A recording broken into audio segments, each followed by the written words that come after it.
Jumpa lagi dengan saya Virbum Veritatis. Kita akan melanjutkan seri Exegetical Insight di channel ini, sebuah seri yang dimaksudkan untuk menolong Anda mendapatkan penjelasan ringkas terkait dengan aspek-aspek spesifik di dalam sejumlah bagian, baik di dalam Perjanjian Lama maupun di dalam Perjanjian Baru. Saya berikan elaborasi penjelasannya secara ringkas, kemudian menarik sejumlah implikasi pastoralnya bagi saudara-saudara sekalian.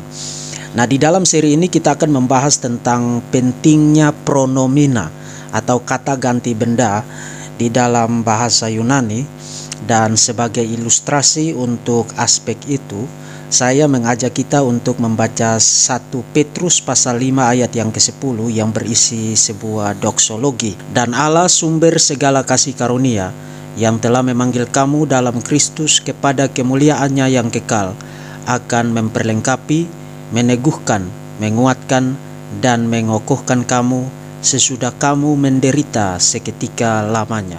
Nah, di dalam teks bahasa Yunaninya seperti yang Anda saksikan di screen sekarang, de theos pases karitos ho kalesas humos is ten aionion auto doxan en Christo oligon patontas autos katartisei sterixei stenosei temeleusei. Berdasarkan teks Yunaninya, 1 Petrus 5 ayat 10 dapat diterjemahkan secara literal. Ini adalah terjemahan saya sendiri. Dapat diterjemahkan secara literal demikian: dan Allah segala kasih karunia yang telah memanggil kalian ke dalam kemuliaan kekalnya di dalam Kristus, setelah kalian menderita seketika lamanya, Dia sendiri yang akan memperlengkapi, akan meneguhkan, akan menguatkan, dan akan mengokohkan kalian. Nah, berdasarkan terjemahan literal saya dari naskah aslinya, kemudian Anda membandingkannya dengan terjemahan LAI Indonesia Baru, menurut Anda kata apa yang ada di dalam naskah asli 1 Petrus 5 ayat 10 yang hilang di dalam terjemahan LAI Indonesia Baru? Nah, kalau Anda teliti memperhatikannya, Anda sudah bisa menjawab pertanyaan itu. Kata itu adalah pronomina autos atau dia sendiri. Nah, mengapa tadi saya katakan bahwa kata itu adalah kata yang penting namun hilang di dalam terjemahan LAI Indonesia Baru? Nah, untuk menolong kita menjawab pertanyaan itu, saya mengutip komentar dari Profesor Peter Davids sebagai berikut. Penulis surat ini sedang membuat sebuah penekanan mengindikasikan bahwa Allah tidak absen dari situasi mereka, tetapi terlibat aktif secara pribadi. Nah, Dia terlibat dengan cara apa? Dia terlibat dengan cara secara aktif dan secara personal memperlengkapi, meneguhkan, menguatkan, dan mengokohkan orang-orang percaya. Nah, poin ini adalah sesuatu yang sangat spektakuler yang seharusnya tidak dihilangkan di dalam terjemahan LAI Indonesia Baru.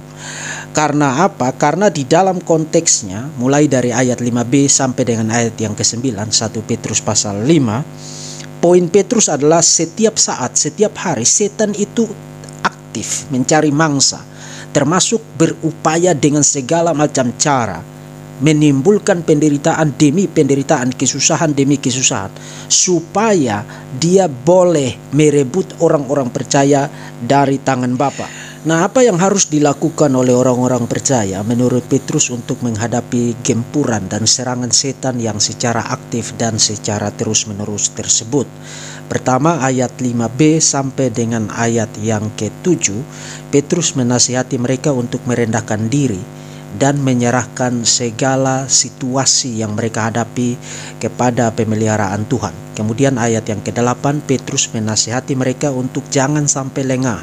Mereka harus terus-menerus berjaga-jaga, berawas-awas. Dan yang terakhir di ayat yang ke-9, mereka bukan hanya harus berjaga-jaga seperti yang dinasihati di ayat yang ke-8, tapi mereka harus secara aktif menolak dan melawan segala upaya, strategi, dan tipu muslihat setan. Nah, di dalam rentetan nasihat-nasihat praktis itu, ayat 10 memberikan signifikansi yang sangat spektakuler. Sebab bayangkan begini, apa manfaat dari Anda merendahkan diri, berjaga-jaga, dan berupaya sangat keras, aktif melawan segala tipu muslihat, strategi, dan upaya setan untuk menjatuhkan saudara?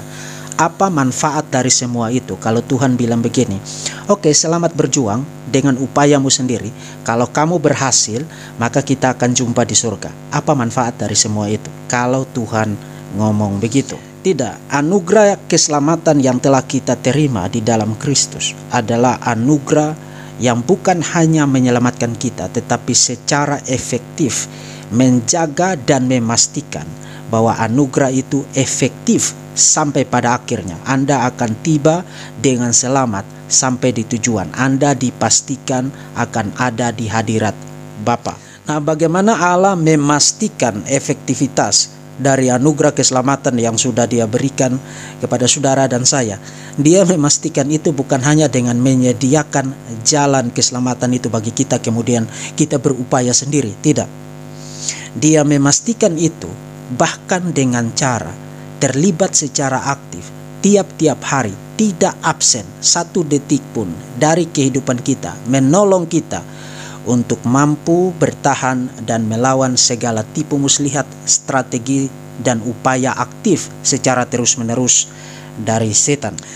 Karena keterlibatan aktif dan secara personal, secara pribadi dari Allah itulah, maka segala upaya kita yang didorong oleh Petrus untuk kita lakukan mendapatkan kekuatannya. Sebab tanpa keterlibatan aktif dari Allah sendiri dan pertolongan Allah secara personal, keterlibatannya secara pribadi di dalam setiap situasi kita, kita sudah pasti akan gagal berhadapan dengan setan.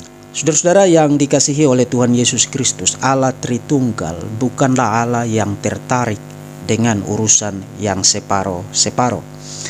Allah Tritunggal tidak menyediakan jalan keselamatan, kemudian Dia berkata kepada engkau, good luck, semoga kita jumpa di surga nanti kalau kamu berhasil berupaya dengan kemampuan dan kekuatanmu sendiri. Tidak. Ia juga bukan Allah yang melakukan sebagian, kemudian sebagiannya lagi terserah Anda. Ia tidak duduk di nun jauh di sana, di atas singgasananya, menonton kamu berjuang sendiri, menghadapi kehidupan, penderitaan, situasi sulit, upaya setan terus-menerus secara aktif, merongrong hidup dan merongrong iman saudara. Ia hadir dan tidak menarik diri dari situasi apapun yang kita hadapi dan hidupi dan jalani dan geluti tiap-tiap hari. Ia tidak menarik diri dari penderitaan kita, dari kesulitan kita, dari kesusahan kita, dari air mata, dari pergumulan, dari apapun yang kita alami. Tuhan tidak menarik diri dari situ. Ia hadir secara personal dan memastikan bahwa anugerah yang telah kita terima di dalam Kristus Yesus anak tunggalnya itu menjadi efektif sampai pada akhirnya. Dan itu sebabnya Allah, dan hanya Allah yang demikian, yang layak disebut sebagai Theos Passes Karitos, Allah segala kasih karunia, atau dalam terjemahan LAI Indonesia Baru, Dia adalah Allah sumber segala kasih karunia.